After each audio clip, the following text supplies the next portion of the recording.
பிணிக்கும் இறப்புக்கும் அஞ்சேன். திருவாசகம் அச்சப்பத்து உரைப்பகுதி 2. செம்மைவனத்தில் சிறாருக்கு ஆசான்மா செந்தமிழன் விளக்கிய உரை.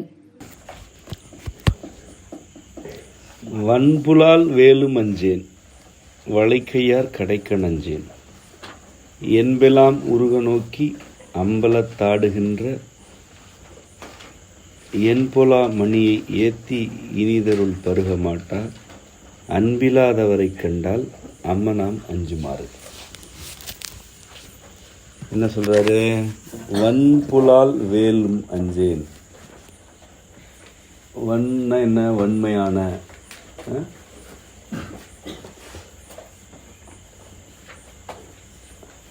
வன் தன்மை கொண்ட. புலால், புலால்னா என்ன? இறைச்சி சொல்கிறோம் இல்லையா, நம்ம அசைவனவற்றின் இறைச்சியை புலால்னு சொல்கிறோம். வேலும் அஞ்சேன். வேல் என்பது என்ன? ஒரு ஆயுதம். அந்த வேல் என்ன செய்யும்? ரொம்ப வலிமையாக வன்மையாக குத்தி கிழிச்சிடும் இல்லையா? புலாலை எடுத்துடும், உள்ளே இருக்கிற புலாலை வெளியில் எடுக்கும். அப்படிப்பட்ட உடலை குத்தி கிழிக்கக்கூடிய ஒரு கருவி ஆயுதத்துக்கு கூட நான் அஞ்ச மாட்டேன். அது என்ன குத்திடுமோ, அதை வச்சு குத்திட்டா என்ன பண்ணுறது, அப்படி நான் அஞ்சலை. வளைக்கையார் கடைக்க நஞ்சேன். அதுக்கு நேரெதிரான ஒரு உணர்ச்சி. இது ஒரு ஆயுதம் நம்மை குத்தி விடுமோன்ற ஒரு அச்சம். இன்னொரு பக்கம் வளைக்கையார் கடைக்கணும். என்ன? வளையல் அணிந்த கை யாரோடது? பெண்களுடைய. பெண்கள்லாம் வளையல் அணிந்துட்டு, இளம் பெண்கள்லாம் நிறைய வளையல் அணிந்துட்டு இருப்பாங்க. அவர்களுடைய கடைக்கண்ணா அவங்க கடைக்கண்ணால் காதலோட இவரை பார்க்குறாங்க. அதுவும் அஞ்ச மாட்டேனியா, அதுக்கு அஞ்ச மாட்டேனியா சொல்கிறாரு அப்படின்னா, அப்படி ஒரு ஒரு உறவில் சிக்கிடக்கூடாதுன்ற அச்சம் அவருக்கு. அவரோட வாழ்க்கைக்கு அது ஒரு இடையூறாயிடும். ஒரு இவ்வாறான இறையில் இருக்கிறவங்களுக்கு ஒரு ஒரு ஒரு காதலுடன் கூடிய உறவு என்பது கூட ஒரு இடையூறு தான். அது எப்படி ஒரு ஆயுதம் உடலை குத்தி கிழிக்குமோ அதுபோல் இது என்ன செய்யும்? மனதை தொல்லை செய்யும். அதனால் என்ன சொல்கிறாருன்னா, வளைக்கையார் கடைக்கணுகிறார். அப்படி பார்க்கக்கூடிய பெண்களுடைய கடைக்கண்ணுக்கு கூட நான் அஞ்ச மாட்டேன். அப்படி நேர் எதிராக இரண்டு சொல்றார். என்ன யாருக்கு என்ன பண்ணிட்டு இருக்க? வரையிறியா?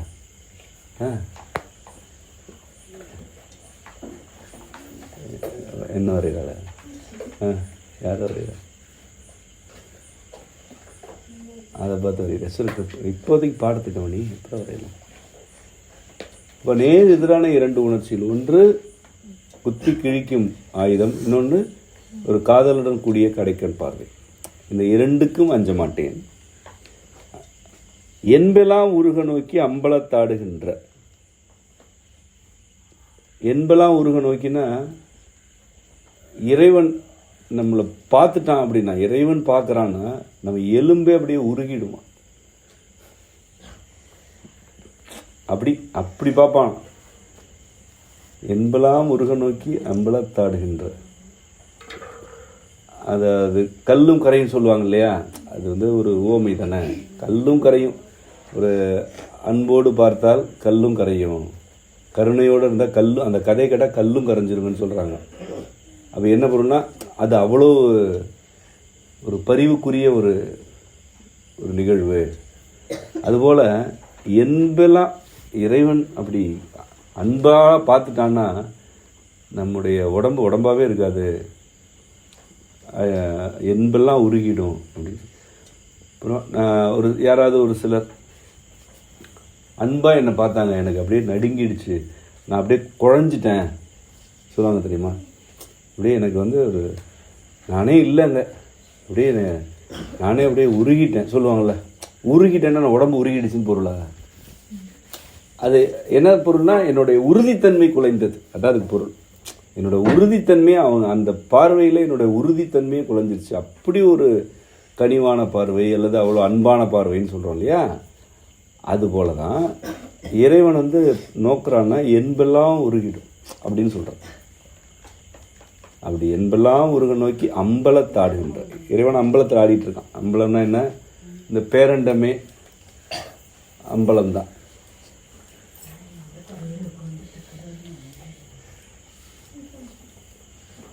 இந்த பேரண்டமே வந்து ஒரு அம்பலம் தான்.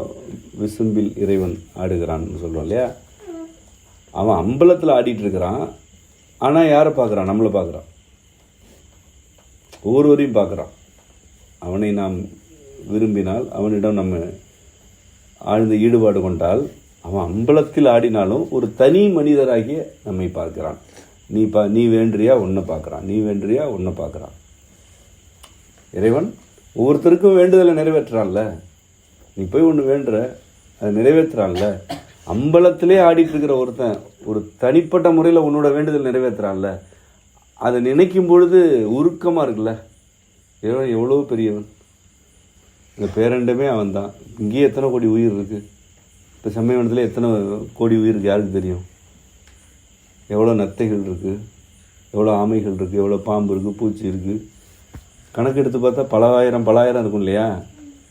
மனிதர்கள்னு பார்த்தாலே ஒரு 30-40 பேர் இருக்கும். இதில் நீ போய் ஒன்று வேண்டுற, அதை இறைவன் நிறைவேற்றுறான்னா அது எப்படி இருக்கும்? உனக்கு உருக வைக்குது இல்லை? இவ்வளோ பெரிய உலகத்தில் ஒரு தனி மனிதராகி என்னுடைய தேவையை நிறைவேற்றுறானே, அதுதான் அம்பலத்தாடுகின்ற அப்படின்னு சொல்கிறதுக்கான பொருள். நீ அவ்வளோ பெரியவன், ஆனால் என்னுடைய என்பெல்லாம் உருக நோக்கிற. நான் அப்படியே உருகி போகிறேன்யா, நான் கேட்டானே ஒன்று செஞ்சுட்டு பாரு அப்படின்னு. என்பெல்லாம் உருக நோக்கி அம்பலத்தாடுகின்ற என் பொலா மணியை ஏற்றி. என் பொலா மணி ஏற்றினா பொல்லா மணியை புணர்ந்தேனேன்னு இன்னொரு பாடலில் பதிகத்தில் எழுதிப்பார். பொலானா துளையிடப்படாத மணியில் வந்து துளையிட்டு பாசியாக கோத்துருவாங்க தெரியுமா, மாலையா. இறைவன் எப்படின்னா அந்த துளையிடப்படாத மணி அப்படின்னு சொல்ல. அப்படின்னா என்ன? எந்த குறைவும் இல்லாதவன். இப்போ ஒரு மணியில் துளையிட்டுட்டோம்னா அது குறை தானே. அப்படி அதை ஒரு துளையிட்டு அதை ஒரு குறையாக்கினா தான் நம்ம கோக்க முடியும். இறைவன் அப்படிலாம் வந்து கோக்க முடியுமா? அவன் அது குறை இல்லாதவன், அவனை குறைவு ஏற்படுத்த முடியாது. அதான் பொல்லாமணி. பொல்லாமணி பொல்லுதல்னா துளையிடுதல்னு ஒரு பொருள் இருக்கு. பொல்லுதல்னா என்னது? துளையிடுதல்னு ஒரு பொருள் இருக்குது. என் பொலாமணியை ஏற்றி, என்னுடைய ஒரு குறையில்லாத துளையிடப்படாத மணியை ஏற்றினா ஏற்றி இனிதருள் பருக மாட்டா. அவன் அப்படி ஒரு நிறைவான முழுமையான மணியாக இருக்கும் இறைவனை ஏற்றி இனிது அருள் பருகவில்லை என்றால், அவன் அப்படி அவன் கேட்டால் அருள் செய்கிறான். நமக்கு நம்ம எந்த இக்கட்டில் இருந்தாலும் மீட்டெடுக்கிறான். அதுதான் அருள். அது எவ்வளோ இனிமையானதாக இருக்குது. இப்போ கொடுமையாக இருக்குது. நம்ம போய் ஐயா என்னை இதுலேருந்து மீட்டெடு அப்படின்னு மனதார வேண்டுறோம், மீட்டெடுக்கிறாரு. அது இனிமையாக தானே இருக்குது. அந்த இனிது அருளை பருக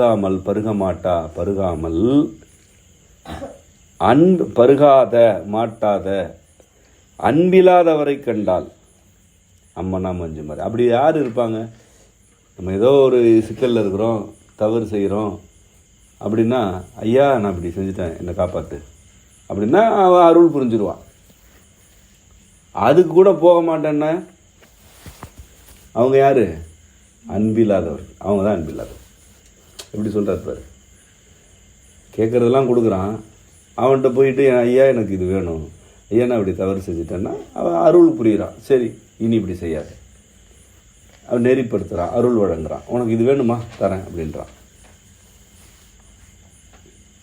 ஆனால் அந்த அருளை பருகவில்லை என்றால், பருக மாட்டாதவர்கள்லாம் யார்? அவங்கள என்னன்னு சொல்கிறாரு மாணிக்கவாசகர்? அன்பில்லாதவர்கள்ன்றார்.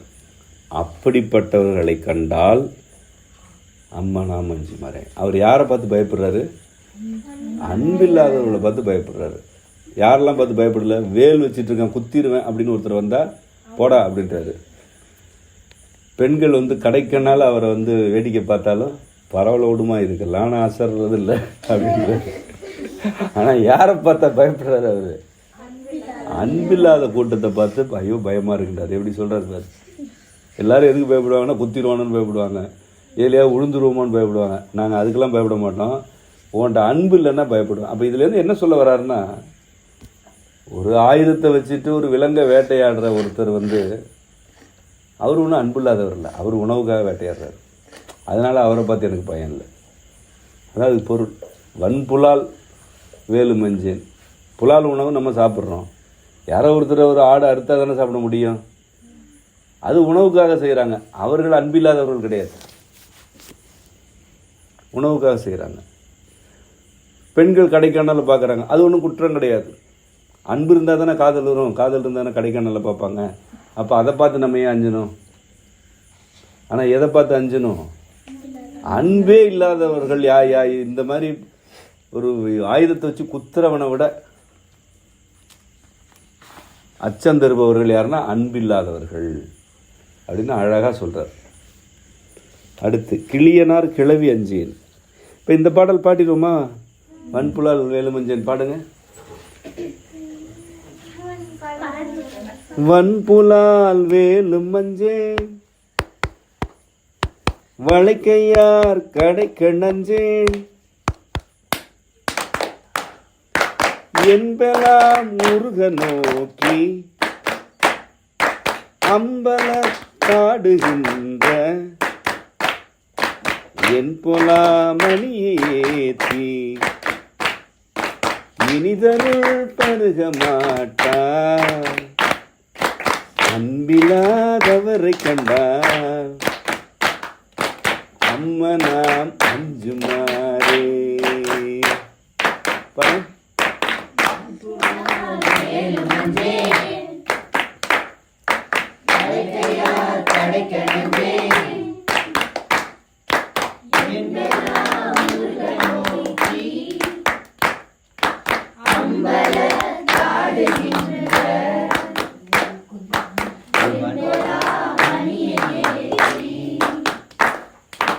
இனிதருள் பருக மாட்டார் அன்பில்லாதவரை கண்டார் அம்மனாம் அஞ்சுமாரே.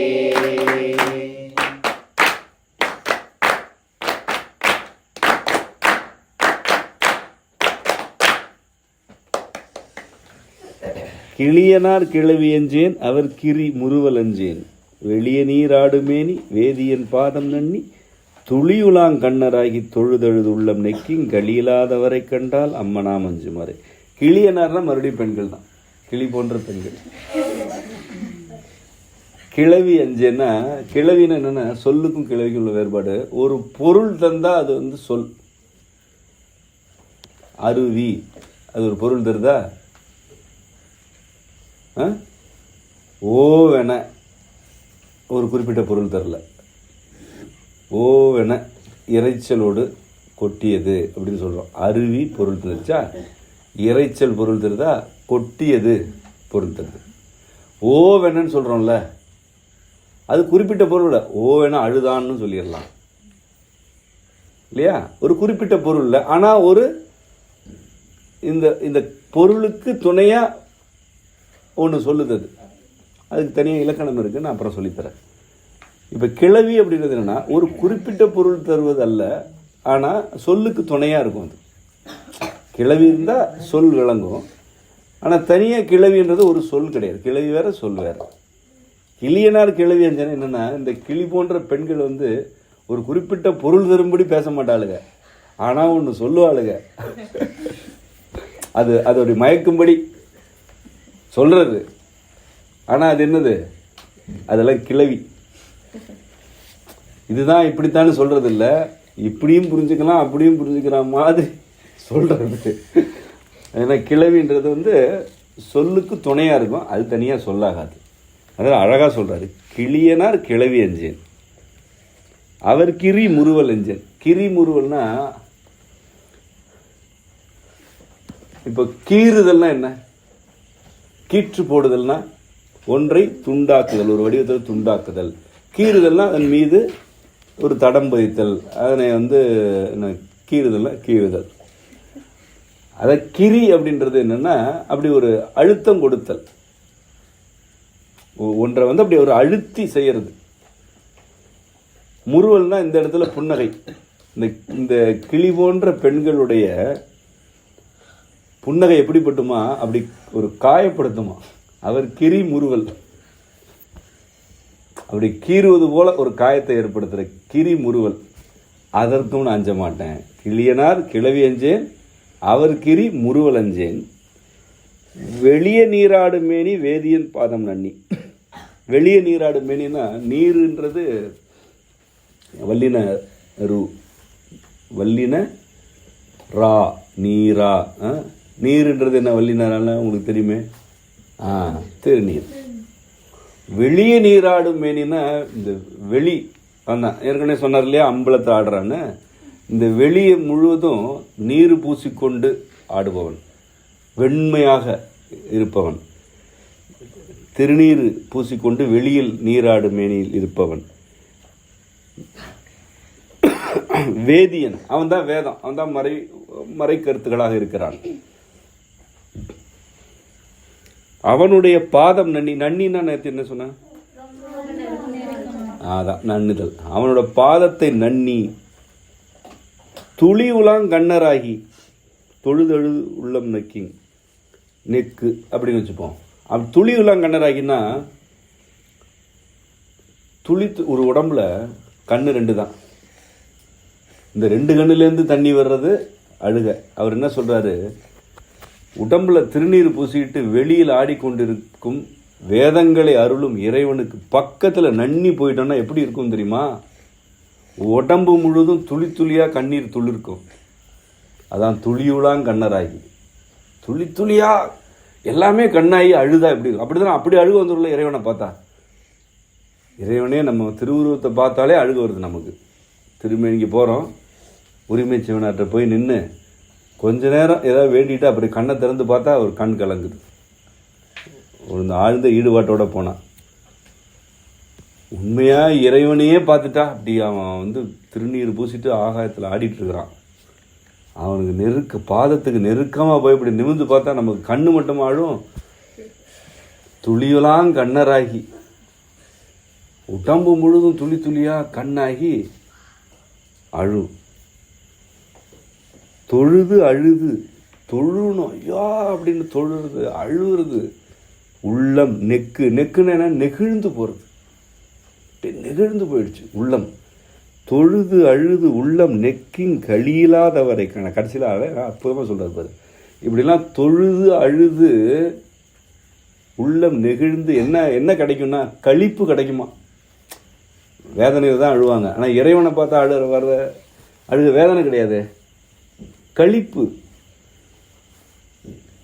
களிப்பு கிடைக்கும்பா இறைவன் அப்படி பார்த்தா.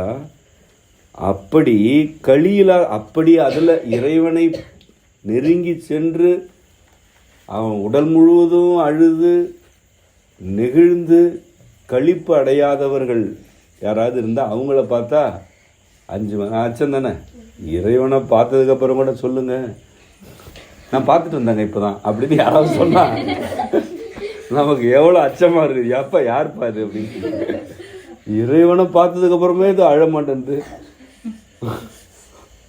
அஞ்சுவோம் தானே. இப்போ கேட்கல நடுங்குதில்ல நமக்கு. அதுதான் சொல்கிறாரு, அம்மா இதில் பார்த்தா அச்சமாக இருக்குப்பா. யாரை பார்த்தா அச்சம் இல்லை, என்ன பேசுகிறோன்னே தெரியாமல் இந்த கிளி போன்ற பெண்கள் என்னத்தையாவது பேசிக்கிட்டு இருக்குங்க. அது அப்படியே அதோட புன்னகையே நம்மளை கீறும். அதெல்லாம் ஒன்றும் இல்லை, அதை பார்த்தாலாம் அஞ்ச வேண்டியில்லை. இறைவனை பார்த்த பிறகும் அழுது தொழுது களிப்படையாத கூட்டத்தை பார்த்தா அச்சமாக இருக்கு. இப்போ பாரு மேலே என்ன சொன்னார், ஒரு பாடா பாரு. மற்றுமோர் தெய்வம் உண்டென நினைப்பவர்கள் கண்டா அச்சமாக இருக்கு.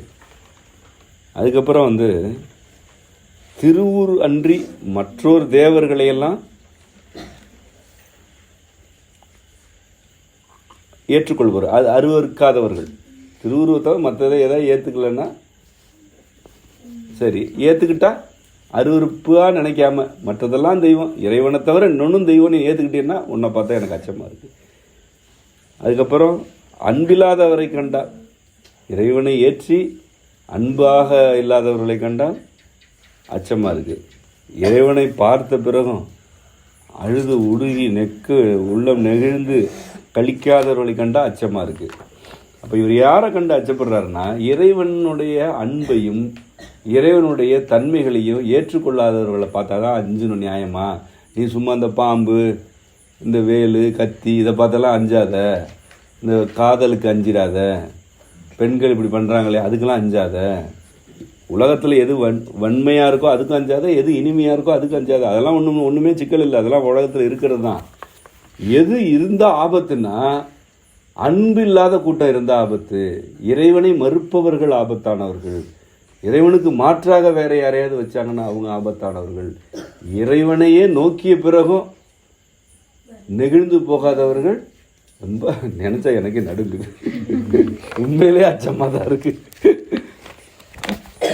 அவங்கெல்லாம் ஆபத்தாலும் அவங்களெல்லாம் பார்த்தா அஞ்சுனா அற்புதமாக சொல்கிறாரு.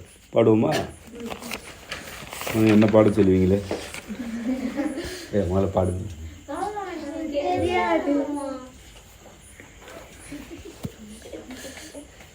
கிளியனார் கிளவி அஞ்சே, அவக்கிரி முறுவல் அஞ்சே, வெளிய நீராடுமேனி வேதியன் பாதம் நன்னி, துளியுலாங்கண்ணராயி தொழுதழுதுள்ளம் நெக்கி, களியில்லாதவரை கண்டார் அம்மனாம் அஞ்சுமாரே.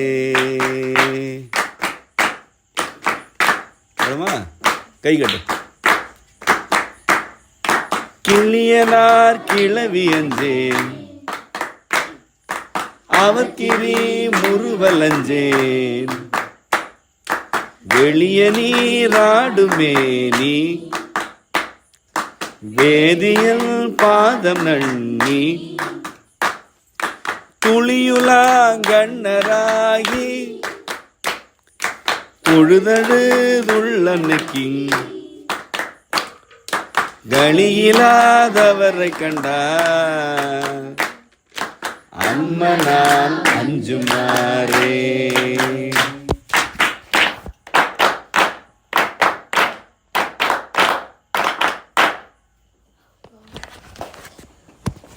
பிணியலாம் வரினு மஞ்சேன், பிறப்பினோடு இறப்பு மஞ்சேன், துணிநிலா அணியினான்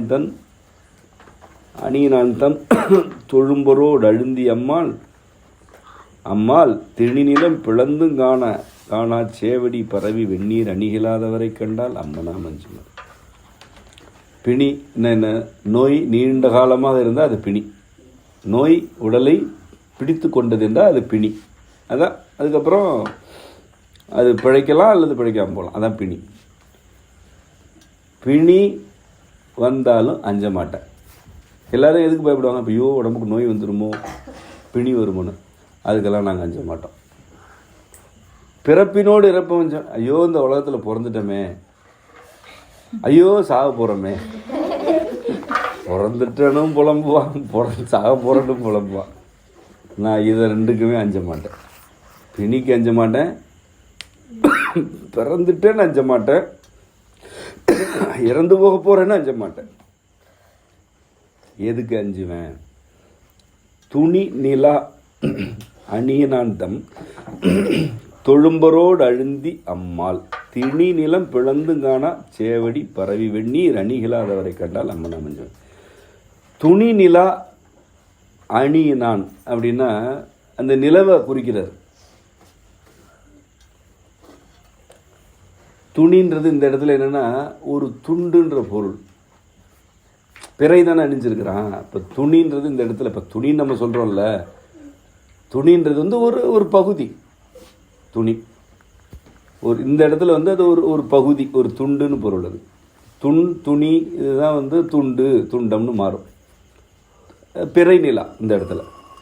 துணி நிலாவை ஒரு அணிகலன் போல அணிந்து கொண்டவனுடைய தொழும்பரோடு அழுந்தி. தொழும்புனா என்ன? தொழுன்னா என்ன சொல்லுங்க?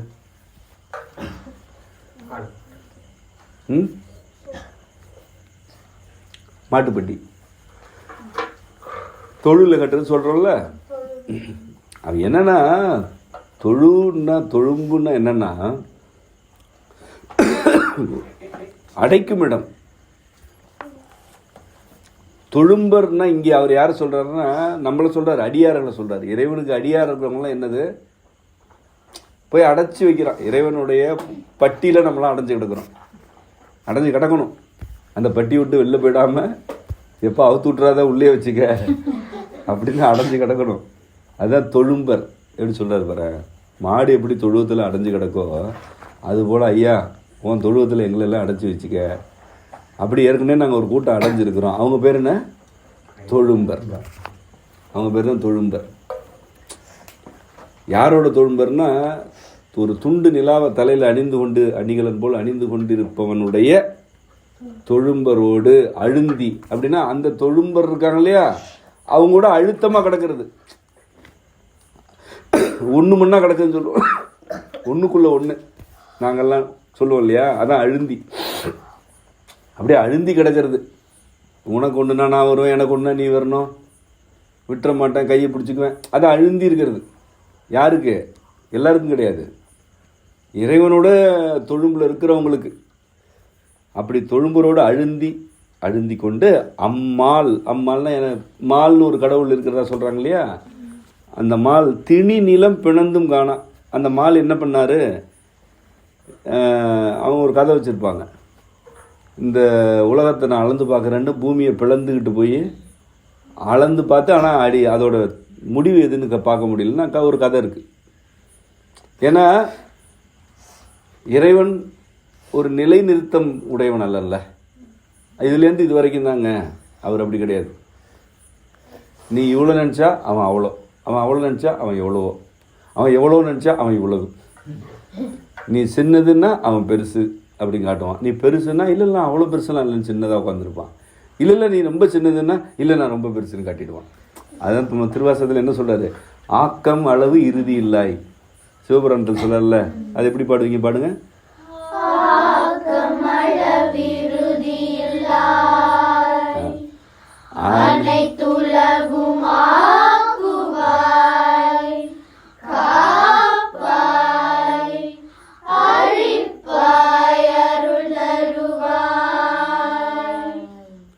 அடுத்து பாடுங்க. அடுத்து இருக்கு,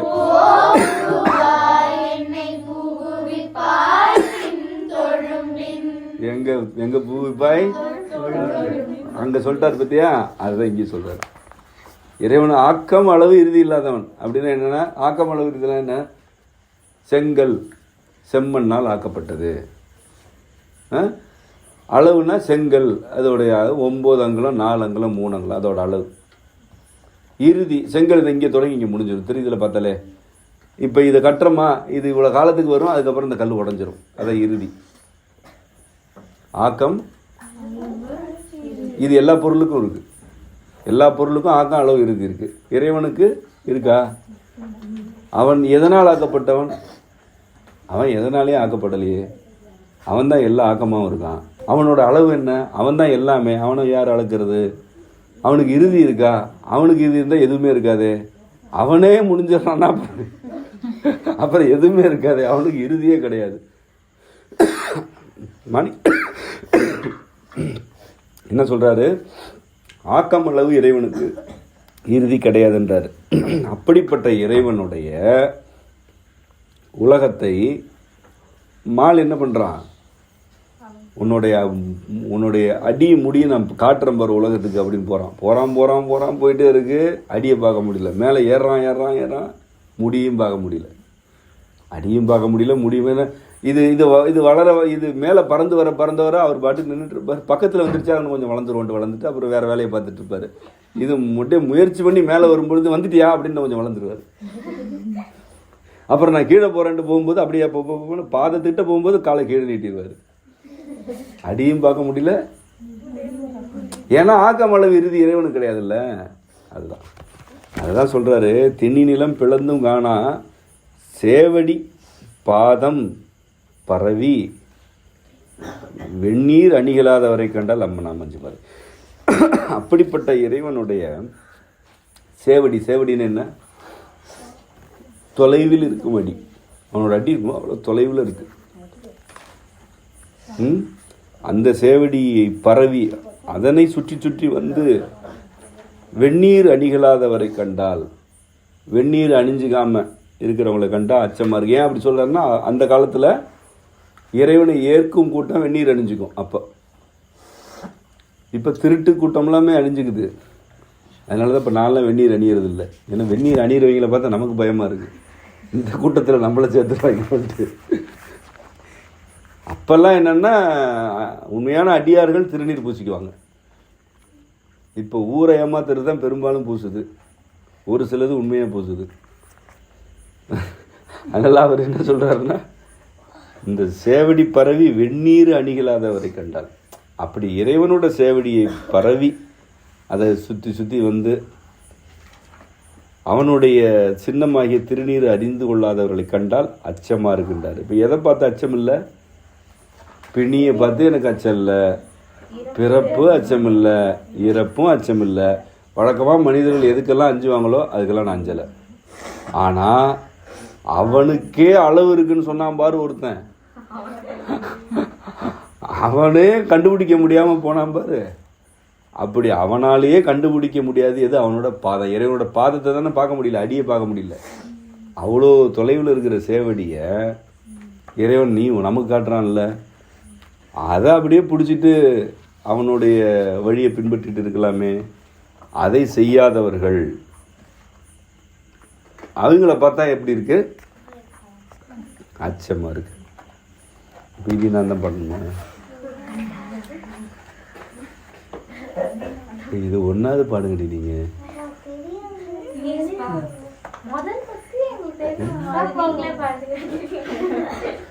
பிணியெல்லாம் வரின்னு மஞ்சேன்,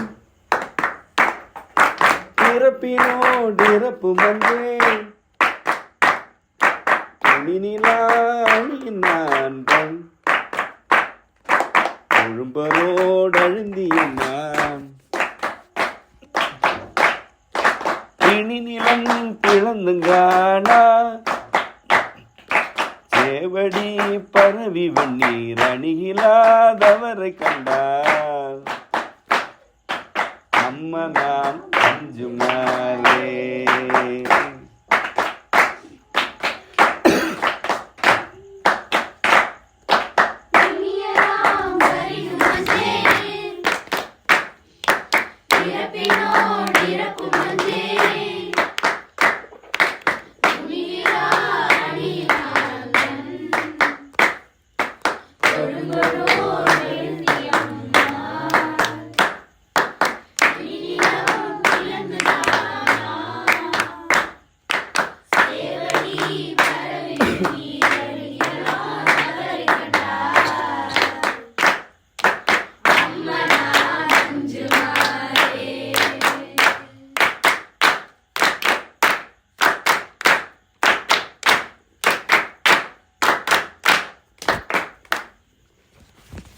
இன்னைக்கு போதும்.